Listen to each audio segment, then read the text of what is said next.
Youth for Debate, giving a voice to our future.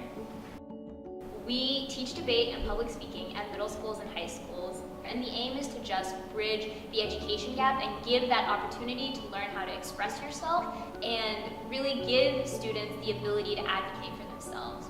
So I guess a kind of scenario of how Youth for Debate functions is we have 2 to 3 volunteers go into classrooms in middle and high school all over the city in different boroughs, and they teach either a debate curriculum or a public speaking curriculum. And what's really unique about our programming, about the curriculum which we've developed, is that it was designed by students who recently did public speaking and debate themselves, so they really know the fundamentals that are important to get across.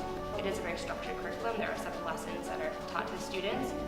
We wanted to serve kind of as the bones that they can use to plan their lessons, and the students themselves, the volunteers, every week they meet with their partners and they really plan and build their own lessons, so they add meat to the curriculum they add. They think of their own classroom and the students' interests, and they really want to tailor it to the students. It's a highly structured curriculum-based program, but yet it's flexible enough to give our students a forum and the opportunity to express themselves in a comfortable manner. Provides them a safe place to learn about some of the most important events in the world. I think during the school day we're so concerned about curriculum and history and math and everything for the exam, but this is a time where they're exposed to the most important issues in the world. Before debate, I was just like saying random things without knowing what they really were. I was like, I'd say this, and they'd be like, wait, what? And so my debates weren't as good. Debate sort of helped me with like, you know, like this is why you say that, this is why you say this, not just like you're saying it. They say you can't say a word without knowing what it means. Before we actually did our speeches, we had like little workshops things where we had tongue twisters, and then we also did this thing where we had emotions. It gave us different emotions, and we went in front of the class and we practiced different ones, so it was pretty good. I want to talk about our speeches. It really helped me get more self-confidence. In the beginning, I don't think I would have done it because I was way too nervous. But after we did like the tongue twisters, I got a little more comfortable. I learned a lot because like in science we do debates, and I feel like doing debate club makes me more confident. I was a little nervous, but not so much because like, you know, I also wanted to see, I want everybody to see my point of view. I was in the talent show that was last week, and like getting up on stage was kind of nerve-wracking, but the work, the tongue twisters, it helped me because inside my poem there was words that rhymed with each other, but like the tongue twisters helped. I wish every student was required to take Youth for Debate because I think every student should know to be confident in front of an audience, to know how to stand there and work on a piece of paper, and something that they really care about. During the school day, I know that we don't always have time to work on public speaking. It's study for the test, get everything ready for the exams, and for every student to be able to stand there and be proud of their work. I wish every kid in not only school, New York, could be part of this organization.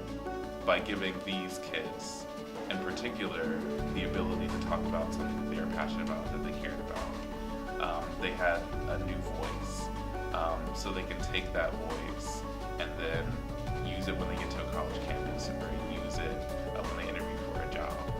During my first semester teaching, sitting in front row was this girl named Genevieve, who was brilliant. She had this great presence and this great speaking voice, and she just showed me a lot of the potential that a lot of these kids have. So for the final speech she gave a speech about female empowerment and Barbies and the way that Barbies degrade women, and I was blown away.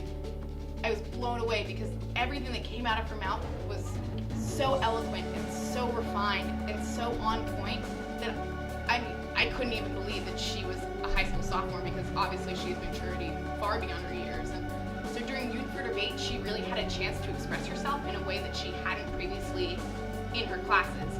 I just really wanted to have a place like Youth for Debate to meet more kids like her and to foster them and to tell them, like, I also didn't go to like that great of a high school. I also didn't have the great opportunities that a lot of other kids have, and debate was one of the reasons why I got into college. And I want the kids like that to have the same opportunities, to know that they can go from a school that is underfunded, that you can grow and you can get into those places where the teachers are world-renowned professors that solve economic problems all over the world. I feel like Youth for Debate allows me to reach the kids like that to tell them that it is possible.